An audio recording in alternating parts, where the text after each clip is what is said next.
Hello, and welcome to the first episode of the Nin Knows. And today we're going to be talking about 3 tips when it comes to selling your home.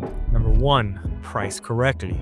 It's very important. I know a lot of us are hearing a lot of headlines that are talking about prices are coming down. It's not that they're coming down, it's just they're coming to reality of what they need to be listed correctly.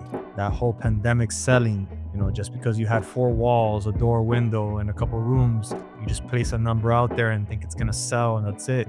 Those days are over. Prices are not necessarily going down. Yes, sellers are having to play ball, but at the same time, buyers also have to play ball. You're not really lowballing sellers and just getting whatever number you want. The numbers don't lie. If a house hasn't sold and it's on the market for a while, there's a specific reason why. You can't just go ahead and think because your neighbor sold, let's just say at 700, and you want to sell for the same or if not more, but you have a 1950s home with 8-foot ceilings, a maze of a layout, tiny bedrooms, tiny closets. Maybe you have an extra 1,000 square feet of lot and you think you have a 1980s pool and your seller has the same square footage as yours, but is more like a 1990s home or 2000s even.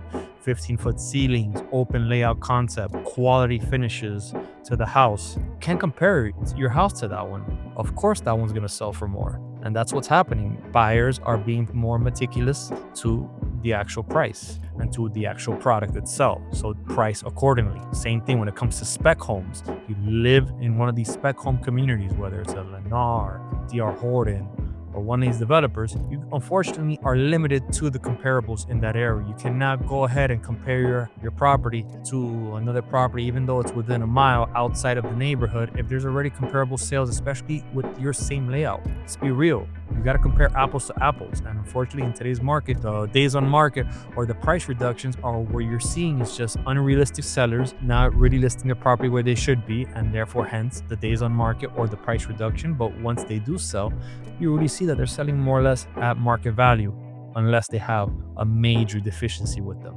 That's one. Number 2, upkeep and maintenance of the house. You have no idea how well a good landscaping, good maintenance, good curb appeal, freshly painted, freshly painting your house can go. I've had clients of mine that have lost out possibly on $100,000 in profit just because their house was a little beat up. And we're not talking about too beat up. We're talking about, maybe wear and tear from family members, kids running around the house, bumping on the wall, riding on the wall. The house is perfectly fine, but due to the fact that it didn't have that crisp look to it, they probably lost out on $100,000 just because it's not appealing. Right now, buying is very psychological. Such things as the way your house smells when a buyer walks in has a lot to do with whether or not they're going to send you an offer or if that offer is going to be at the value you want it to be.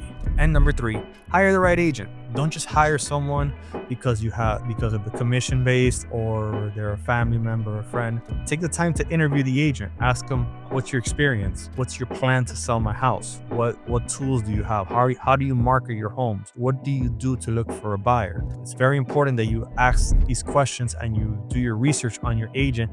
1, to make sure that you get top dollar for your property.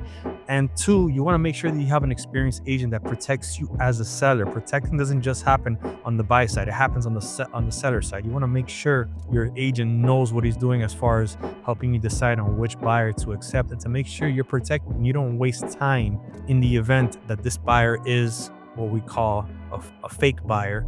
Makes you waste all this time and at least protects you and allows you to keep some of that escrow if the buyer does default on the contract. So you want to make sure you do all those 3 things. Stay tuned for our next episode coming soon. I'm Christopher Nin with the Lab Realty Group. See you soon.